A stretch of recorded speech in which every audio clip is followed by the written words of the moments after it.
¿qué tal? Bienvenidos una vez más a su podcast Música y Adoración. Y en esta ocasión estamos teniendo nuestra serie de fundamentos de la fe. Estamos empezando con esta primera semana y estamos hablando sobre la sola escritura. A cargo de esto nos está apoyando la Iglesia Centro Vida de Ciudad Juárez, Chihuahua. Y en esta ocasión, para responder nuestras dudas acerca de solo la escritura, nos acompaña el pastor Paco Olivas. Pastor, ¿cómo está? Buenas tardes. Hola, Hazel, qué gusto saludarte, saludar a todos los que están viendo y escuchando este podcast.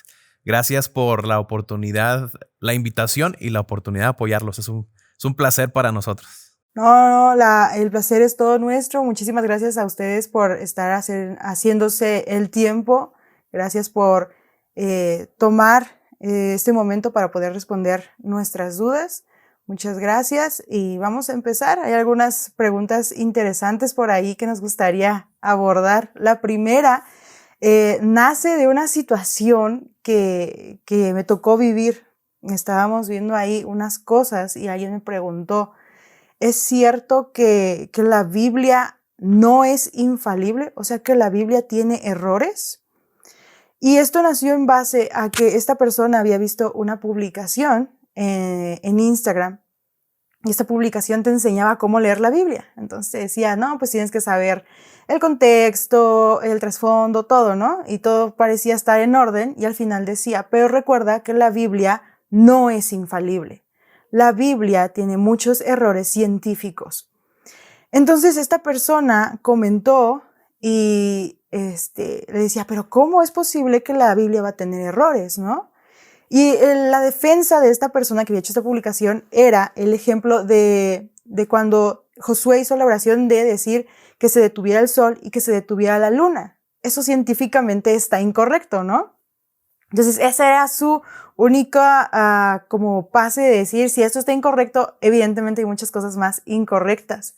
Entonces la pregunta es, ¿la Biblia es infalible o no es infalible? ¿Tiene errores o realmente es 100% confiable aún en lo científico? Sí, mira, esta pregunta me hizo no sudar ni preocuparme, simplemente me hizo refrescar algunos de los estudios que en algún momento llegamos a realizar, porque es una duda que muchos llegan a presentar. Tengo que decirlo así, con muy pocos elementos, pero lo suficientes como para inquietarnos, ¿no? Como este pasaje que tú estás mencionando. La Biblia es infalible en cuanto al mensaje, es decir, no hay falla en cuanto al mensaje.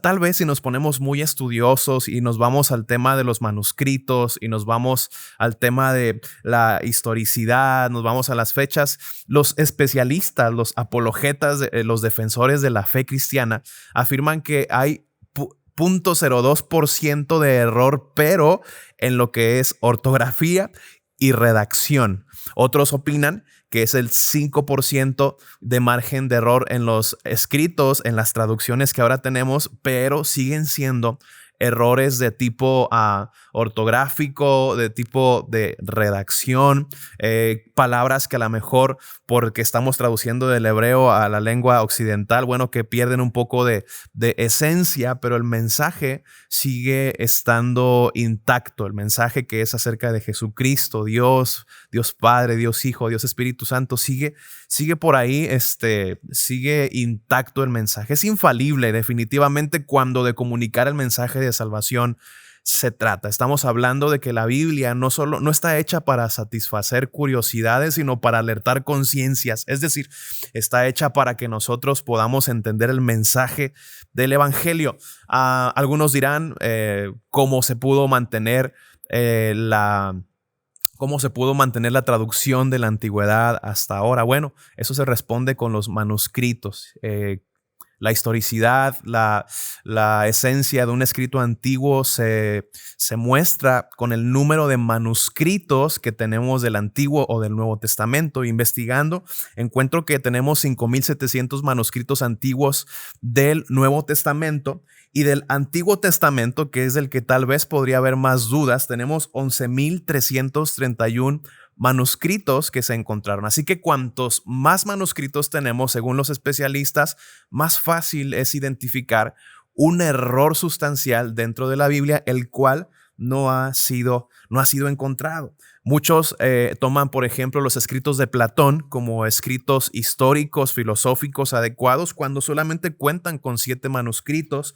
Las obras de Tácito, por ejemplo, que también son utilizadas en las universidades más prestigiosas, encontramos que hay 20 manuscritos. Entonces la Biblia tiene muy poco margen de error, y si pudiéramos, a lo mejor tú ponerte muy crítico, yo también, bueno, hay para algunos el 0.02% o el 5% solo en temas de redacción y de ortografía. Así que yo quiero decir, a través de esto, no hay error en la palabra de Dios, ni por traducciones, no hay error en la palabra de Dios por donde le busques, por donde tú le estés buscando en historicidad. Arqueológicamente se encontraron, estaba leyendo que se encontró el lugar donde se estableció la Torre de Babel.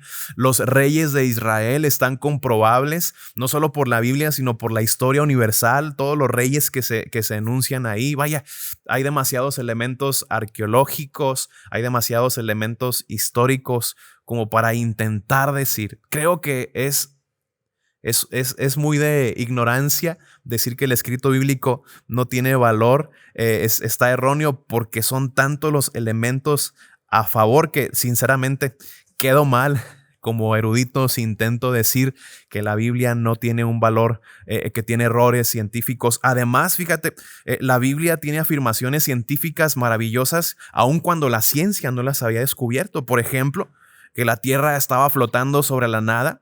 Está escrito en Job, que es el libro más antiguo de todos los libros de la Biblia. En Job 26:7 dice, la tierra está colgada sobre la nada. Eso es lo que dice, Dios cuelga la tierra sobre nada. La existencia del átomo, algunos dicen en Hebreos 11:3, donde dice que Dios hizo lo que se ve de lo que no se veía. Entonces ahí se habla de la probabilidad de la mención indirecta o directa del átomo, si queremos verlo así, la redondez de la Tierra, mientras allá por siglos anteriores decían que la Tierra era plana. Isaías 40:22 ya estaba diciendo el que está sentado sobre la redondez de la Tierra. Entonces yo creo que la Biblia, más que negar la ciencia, la respalda en muchas de sus afirmaciones. Y así como te estoy diciendo estos, te puedo mencionar otros. El último, por ejemplo, el ciclo del agua y la lluvia, viene en Job capítulo 36, versículo 27 al 28. Entonces, más que encontrar errores científicos, yo como estudioso de la Biblia encuentro muchos aciertos, y encuentro que antes de que el hombre descubriera lo que hoy tenemos, o muchas de las cosas que tenemos como ciencia, Dios ya las había hablado a través de la palabra. Así que no, la palabra no tiene error, al contrario, está llena de una sabiduría que no me alcanza el cerebro para poder entenderla, y no me va a alcanzar la vida, definitivo. Sí, y es tan confiable que incluso la historia fuera de la iglesia la considera y la tiene ahí. O sea, la existencia de Jesús fue ese, ¿no? El antes y el después, y lo mencionamos, Así es. seas ateo, creas en Dios o no, porque fue tan importante y o sea, es algo que no se puede negar. Y hace tiempo estaba viendo un documental que era gente que no pertenecía a ninguna religión, pero agarraron 3 diferentes libros, ¿no? El de los mormones, el de, ¿qué otro era? Los testigos de Jehová y la Biblia, y la pusieron a prueba. Dijeron, ok, ¿qué menciona este libro? Voy a buscar todo lo histórico que menciona este libro, voy a buscar las pruebas, a ver si es cierto lo que me están diciendo, y pusieron a prueba la Biblia también. Entonces se encontraron con que muchas de las cosas que eran mencionadas en otros libros no había evidencia en nada, ni en la tierra, ni arqueológicas, ni en la historia, como usted menciona, escritos. Nadie nunca había sabido de muchas cosas que ahí se mencionan, pero de la Biblia sí. Aún están las lenguas que se mencionan, ¿no? Los idiomas, pues. Aún hay rastros de todos los lugares que se dicen. Han cambiado los nombres quizá, pero hay mapas antiguos que verifican, y tiene sentido todas las rutas que nos habla la Biblia que hicieron varios, así ¿no? es, creo que la ciencia y sus ramas tienen un principio, y es la objetividad. Cuando sometes a la Biblia a estudio objetivo, no con el deseo de desvirtuarla o de promoverla como religioso, cuando te pones objetivo te das cuenta de que efectivamente hay muchísimo respaldo sobre la veracidad de esta. Sí, y respecto al ejemplo que le había yo dado al principio de Josué, algunos comentan que lo que pasó ahí en realidad no es que hubiera un error, sino que visiblemente cuando nosotros de pequeños, ¿no? Lo vemos, no tenemos conciencia de lo que se mueve es la Tierra. Para nosotros lo que se mueve es la luna, ¿no? Decimos, la luna nos persigue, era algo que muchas veces vivimos. Y visiblemente lo que se mueve es el sol, se mete y se sale el sol. No vemos a la Tierra girar. Entonces decían que Josué habló en base a eso. Él vio que era el sol lo que se movía y la luna lo que se movía, entonces dijo, deténganse ahí. Tal vez sus palabras estaban mal, pero científicamente no, porque humanamente es lo que seguimos viendo. Entonces, con ese argumento derriban lo que pudiera decirse que era un error, justificando nuevamente y reafirmando que la Biblia es verdad. De acuerdo contigo. Qué bueno que tú estudiaste esa parte porque yo no lo había pensado. Muchas gracias. Para eso estamos aquí, pastor. Eso, muy bien.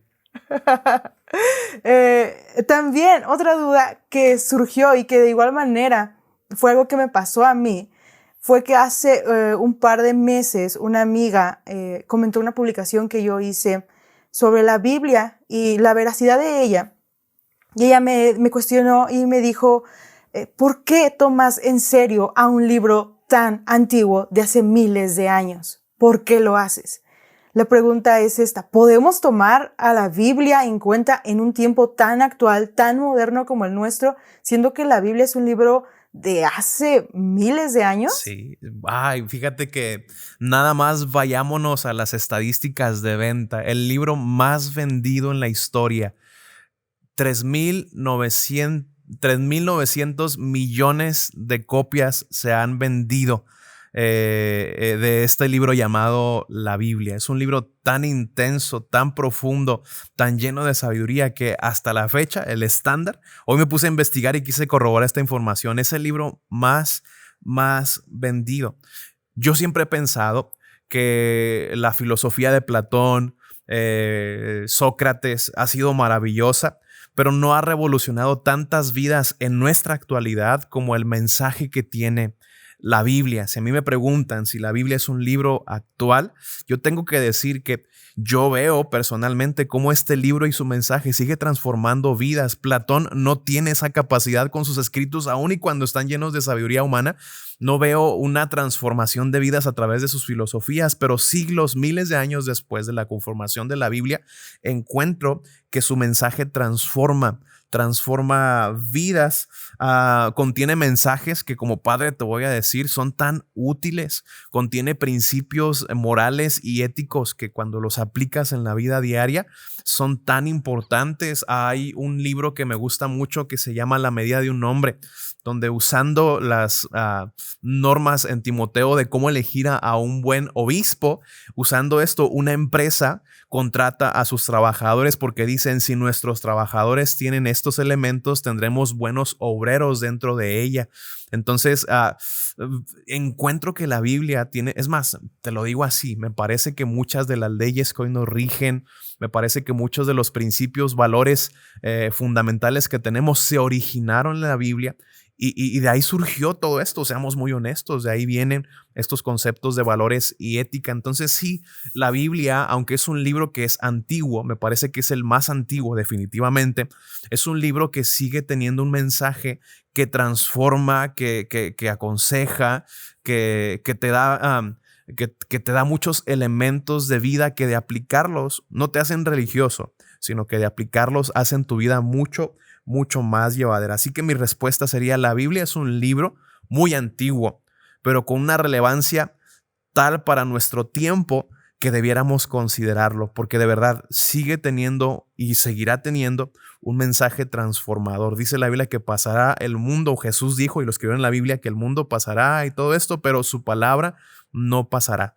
La Biblia tiene principios que aplican en todo tiempo, en todo momento y en cualquier época en la que nosotros nos encontremos.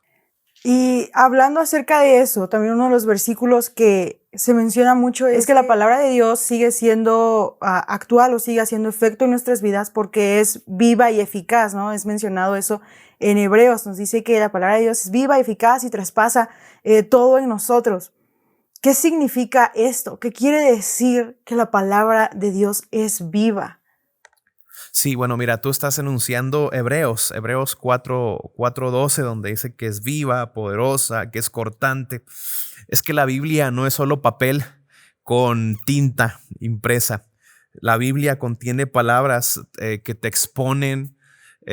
No sé si te ha pasado, pero estás en un lugar donde se habla de la Biblia y te expone a cierta, o sea, te sientes así como que descubierto, hasta pareciera que te estuvieron hackeando la cuenta y habla profundamente, ¿no? Lo que se está hablando, la Biblia. Entonces, cuando hablamos de que la Biblia es viva, estamos hablando de que no solo es papel y tinta, estamos hablando de conceptos, de palabras que transforman, que tienen el potencial de transformar nuestras vidas, que tienen el potencial de corregirnos, tiene el potencial de llenarnos de esperanza, llenarnos de fe, te confronta, te exhorta. Vaya, yo lo digo así, es como escuchar la voz de Dios. Nunca la he escuchado yo audiblemente, pero lo que sí es que cuando abro la Biblia, escucho la voz de Dios, a Dios me habla a través de eso. Entonces, cuando decimos que está viva, estamos afirmando que es un mensaje que puede transformar, es un mensaje que es efectivo. Creo que todos los que hemos entregado nuestra vida a Jesús lo hicimos porque en algún momento al exponernos la palabra nos llegó algo bien fuerte. Creo que la Biblia, si la lees desde una perspectiva de incredulidad, por supuesto que no lo vas a encontrar, pero cuando Dios está obrando en nosotros, cuando pedimos al Espíritu Santo nos guíe, encontramos esa vida en las palabras que la Biblia contiene. A eso nos referimos cuando decimos que está viva. Te puede transformar, te puede confrontar, te puede corregir, te da esperanza, te da fe, te exhorta y todo en este precioso libro que le componen con estos 66 tomos.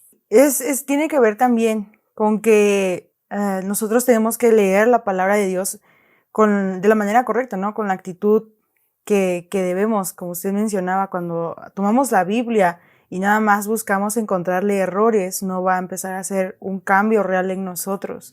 Cuando estamos con la Biblia y le decimos a Dios, háblanos, o tenemos esa hambre de conocerle, esa hambre de saber de Él, como usted mencionaba, ¿no? Parece que nos está hablando. Y en ocasiones ha sucedido eso, que estoy pasando por una situación específica y parece que la Biblia está diciendo exactamente, debes hacer esto, o se soluciona está respondiendo así, tal o es cual. así. Ajá. Y buscamos a veces querer que Dios nos hable de muchas otras maneras, cuando la Biblia es el libro más seguro, la forma más segura de escuchar la voz de Dios, de conocerle también y de que Él transforme nuestras vidas. Y con base en esto, ¿cómo es que podemos saber que verdaderamente la Biblia es la palabra de Dios? Hay muchas personas que mencionan que no podemos ser tan ciegos, comentarios de gente no cristiana, evidentemente, ¿verdad? ¿Cómo podemos ser tan ciegos que creemos en un libro que ha sido escrito por gente tan humana como nosotros? ¿Cómo nos consta que realmente la Biblia es la palabra de Dios? Bueno, hace un momento te decía sobre el mensaje transformador, pero hay más elementos. Tú encuentras 300 profecías que se cumplieron en el Nuevo Testamento con la persona de Jesucristo, que se hicieron siglos antes de que Jesús pisara este planeta.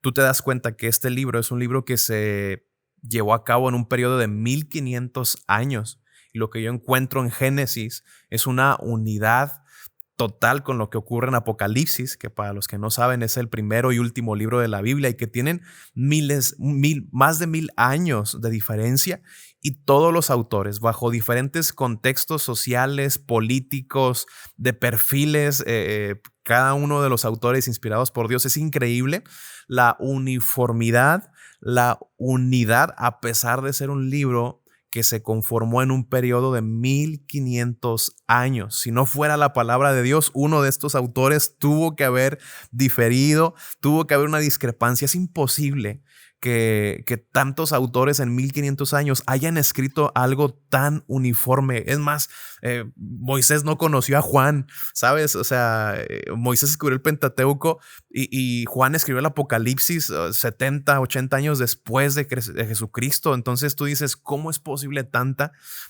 afinidad? La unidad del libro, a pesar del tiempo en el que se escribió o se conformó, es muy relevante. Las profecías que se hablaron de Jesús y que se cumplieron, y muchas otras que ya se han cumplido, habla de que es un libro divino. Es un libro que además, me parece, ha permanecido a pesar del tiempo, a pesar incluso, porque así ha ocurrido, de los intentos de extinguir este libro, a pesar de ello ha permanecido. Y no solo eso, 3.900 millones de copias vendidas. O sea, estamos hablando de algo que es increíble, ¿no?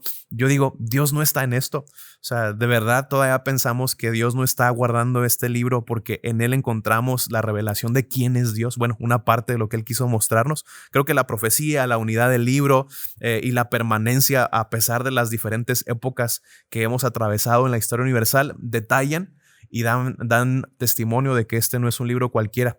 Y no lo es, esto es palabra de Dios. Sí, y también una de las cosas que nos pueden constar de que es así es cuántas vidas de misioneros, ¿no?, han puesto en riesgo por la palabra de Dios. Hay mucha gente que puede decir que otras religiones hacen lo mismo, pero creo que los misioneros evangélicos protestantes son los que más arriesgan su vida por llevar la palabra de Dios. Son los que han entrado a China y han buscado 1000 formas de meter Biblias ahí, han entrado a otros países donde está completamente prohibido y todo por llevar el evangelio. Yo creo que si fuera algo tan humano como muchas personas piensan, no arriesgarías tu vida por llevar un libro cualquiera a otro lugar, ¿no? No arriesgarías tu vida por X libro y que lo conozcan. Es ilógico. Yo no lo haría por la Ilíada de Homero, definitivamente. No lo haría por las guerras gálicas de César, no lo haría, pero por la Biblia definitivo. Es algo que todo mundo tiene que conocer. Y sabiendo el valor que tiene la palabra de Dios y confirmando todo lo que ya hemos hablado, como cristianos, desafortunadamente hay muy poco uso actual de la Biblia en nuestra vida cristiana. Y la pregunta es, ¿puedo tener una relación con Dios sin usar la Biblia? Esta es una pregunta muy interesante y me gusta mucho que la podamos desarrollar un poquito porque creo que estamos en vísperas de celebrar este gran movimiento de la Reforma. Esta reforma ocurre básicamente porque la iglesia dejó de poner atención a lo que la Biblia establecía. Entonces Dios tuvo que levantar a hombres como Lutero, como Calvino y muchos otros. No solo es Lutero, creo que hay bastantes otros hombres que Dios levanta para volver a la sola escritura, ¿no? Porque la iglesia se había pervertido totalmente, se había desvirtuado del propósito original.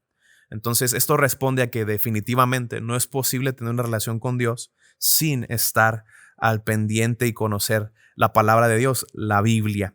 Porque lo decía en el mensaje que grabamos también, a través de la oración hablamos con Dios, pero a través de la Biblia escuchamos a Dios. Ahora, algo muy importante, Hazel, es que la iglesia no es bibliocéntrica, es cristocéntrica. Es decir, la Biblia no está hecha para que nosotros idolatremos este libro, sino que para que a través de este libro conozcamos a Dios y nuestra vida gire en torno a Jesucristo, a Dios Padre, al Espíritu Santo. Entonces, lo que sí yo creo que es importante son dos vertientes. Vamos a celebrar la Reforma ahora en octubre. ¿Por qué? Porque fue un movimiento que nos acercó a la Biblia otra vez para poder entender el propósito de Dios, pero también yo creo en el corazón de Dios está que a través de su palabra lo conozcamos a Él, nos enamoremos de Él y no hagamos un movimiento bibliocéntrico. Sé que es delgada la línea, yo sé que para algunos va a ser muy delgada, pero nuestra vida de fe es llamada a ser cristocéntrico, no bibliocéntrico, aunque la Biblia es la que me muestra quién es Dios. ¿Cómo voy a poder adorar a Dios si no sé cómo es Él, quién es Él? ¿Cómo voy a buscarlo si no he encontrado, si no me doy el tiempo de buscar la palabra donde establece cómo tenemos que buscarle? El hombre siempre ha querido buscar a Dios a su manera y esto ha sido un fracaso total porque no podemos buscar a Dios si no entendemos que hay un manual de cómo Dios desea que le busquemos. Así que es imposible tener una relación con Dios si no leemos la Biblia. Sí, es importante lo que usted acaba de mencionar. Definitivamente creo que la base o las primeras cosas que debemos tomar en cuenta a la hora de buscar a Dios es primero la palabra y segundo la oración. Creo que van juntas, no podemos tener una oración correcta porque no conocemos la palabra de Dios, no conocemos cómo es Él, no conocemos qué decirle e incluso en la palabra viene cómo debemos orar. Y si leemos la Biblia vamos a tener la necesidad de orar.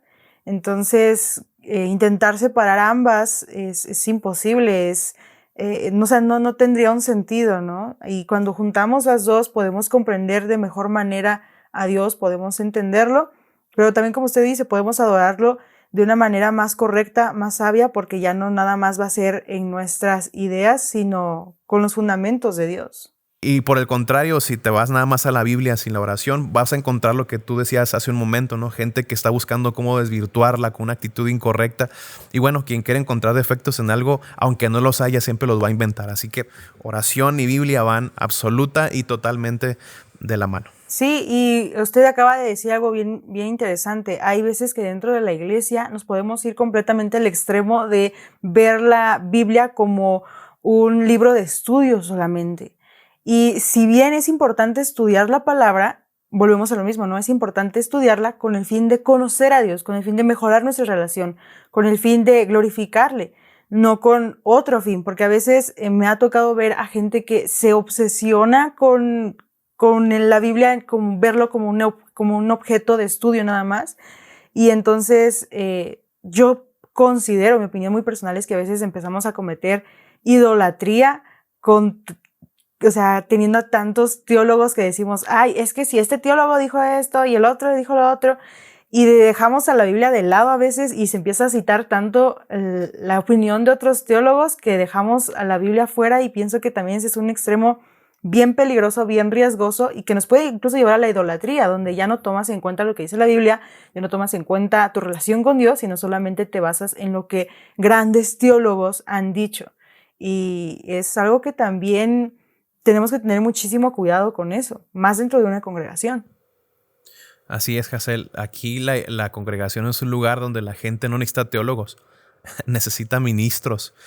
O sea, sí hay que estudiar teología, sí hay que meternos en el estudio, pero la iglesia necesita un mensaje esperanzador, un mensaje de amor, no tanto de que en qué fecha va, en qué fecha se hizo esto. O sea, déjame corrijo, sí necesitamos teólogos, pero con actitud de siervo. Esa es la clave. Ya encontré la palabra correcta. Necesitamos teólogos con actitud humilde, de servicio, de amor a la gente.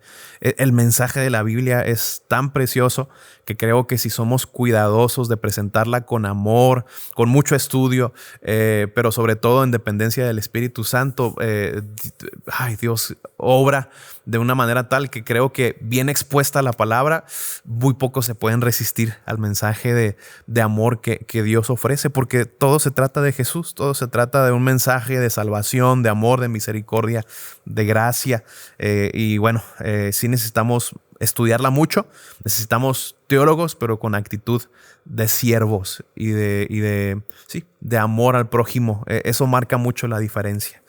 Sí, claro, porque hay muchos hermanos que son muy estudiosos y que sin embargo mantienen claras cuál es la intención de exponer la palabra y de cómo usar ese conocimiento. Entonces, así como me ha tocado a ver a gente que desafortunadamente no estudia, también me ha tocado ver a gente que estudia mucho y que lo comparte en la iglesia, pero que sabe llevar correctamente esos estudios para que la iglesia ame más a Dios, para que la iglesia glorifique más a Jesús.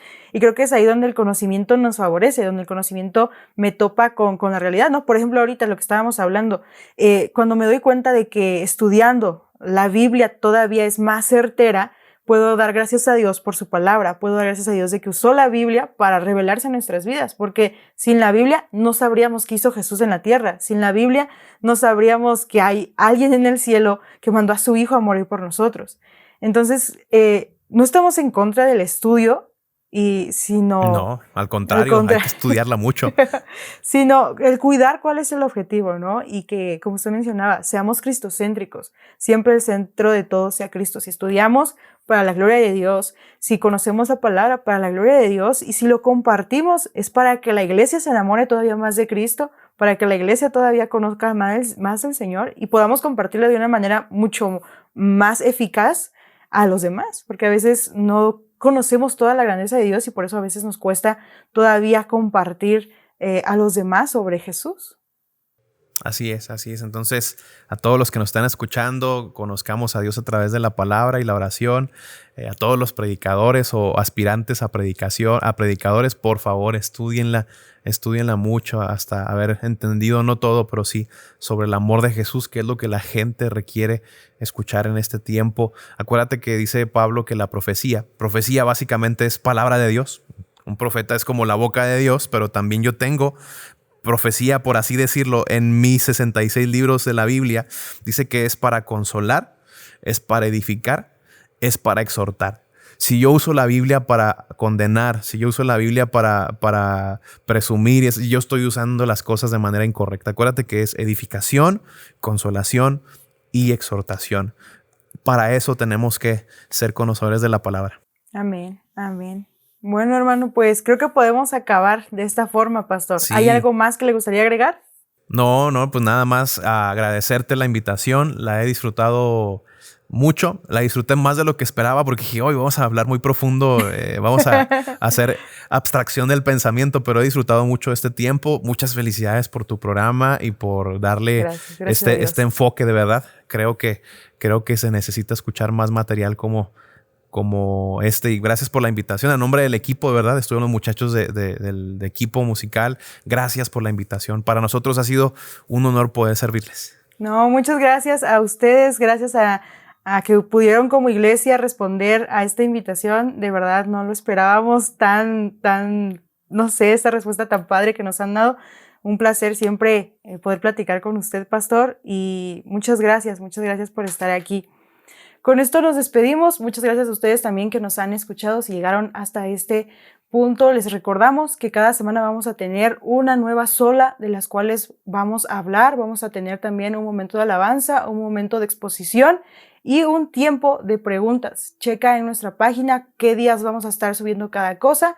Y no olvides dejarnos un like, un me gusta si nos ves en Facebook también. Somos Música y Adoración. Estos Fundamentos de la Fe. Dios te bendiga.